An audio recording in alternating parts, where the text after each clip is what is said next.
భగవద్బంధువులందరకు హృదయపూర్వక నమస్కారాలు. ఓం శ్రీకృష్ణ పరబ్రహ్మణే నమః. ఓం నమో భగవతే వాసుదేవాయ. ఓం శ్రీకృష్ణ పరబ్రహ్మణే నమః. వచనంలో భగవద్గీత కార్యక్రమంలో భాగంగా ఈ రోజు మీరు భగవద్గీతలోని 4వ అధ్యాయమైన జ్ఞానయోగం లోని అన్ని శ్లోకాలకు వచన భావాన్ని ఈ వీడియోలో విందాం. శ్రీకృష్ణ భగవానుడు ఇట్లు పలికెను: నేను శాశ్వతమైన ఈ యోగమును మొదట సూర్యునకు తెలిపితిని. సూర్యుడు తన పుత్రుడైన వైవస్వత మనువునకు దీనిని బోధించెను. ఆ మనువు తన కుమారుడైన ఇక్ష్వాకునకు ఉపదేశించాడు.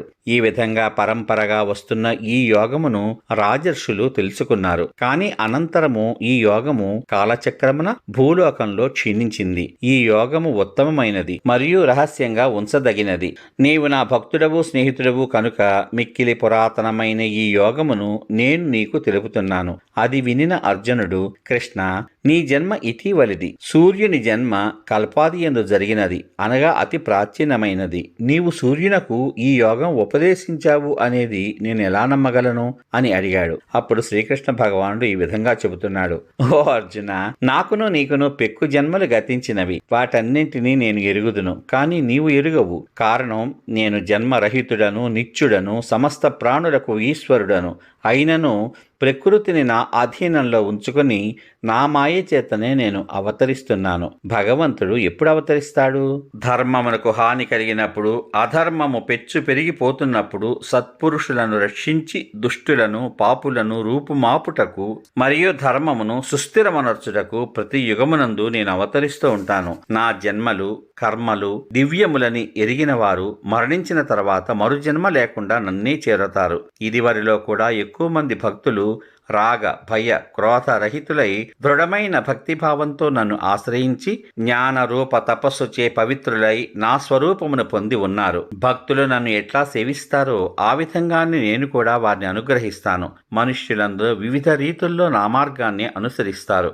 ఈ లోకంలో కర్మ ఫలము ఆశించేవారు ఇతర దేవతలను పూజిస్తారు.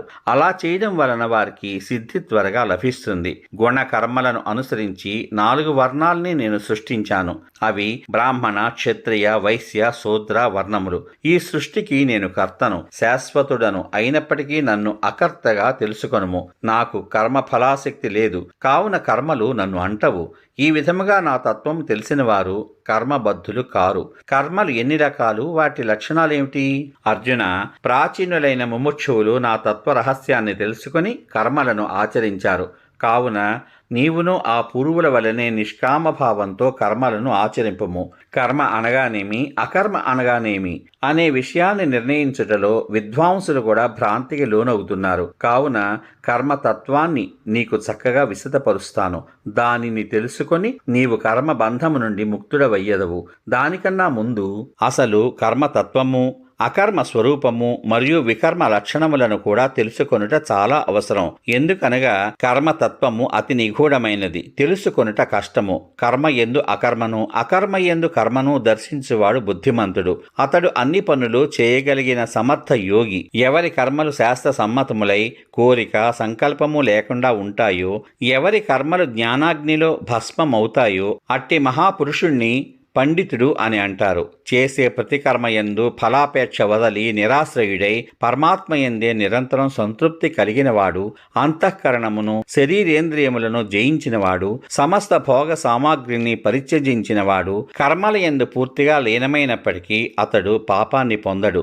వాస్తవంగా తాను చేసిన కర్మలకు అతడు కర్త కాడు. తాను కోరుకోకుండానే లభించిన దానితో సంతుష్టుడైనవాడు, అసూయ లేనివాడు, ద్వంద్వములు లేకుండా సమదృష్టి కలిగి ఉండే కర్మయోగి కర్మలను ఆచరించినను వాటి బంధాలలో చిక్కుకోడు.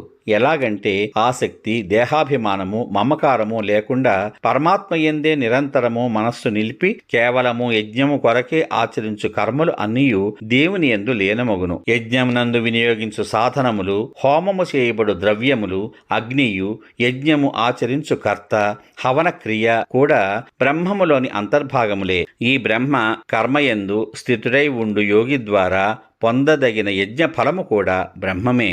కొందరు యోగులు యజ్ఞానికి ఫలితాన్ని ఆశించకుండా తాము కోరుకునే ఫలాన్ని బ్రహ్మాగ్నిలో హోమం చేస్తారు. కొందరు బ్రహ్మవేత్తలు బ్రహ్మ అనే అగ్నిలో ఆత్మచేతనే హోమం చేస్తారు. నిష్ట కలిగిన యోగులు కొందరు మనోనిగ్రహం ద్వారా ఇంద్రియాలను అదుపు చేస్తారు. ఇంద్రియ క్రియలను, ప్రాణముల క్రియలను అన్నింటినీ జ్ఞానముచే ప్రకాశితమైన ఆత్మ సంయమ యోగ రూపాగ్నిలో హవనము చేస్తారు. యజ్ఞాలు ఎన్ని రకాలు? వాటి ఉపయోగాలేమిటి?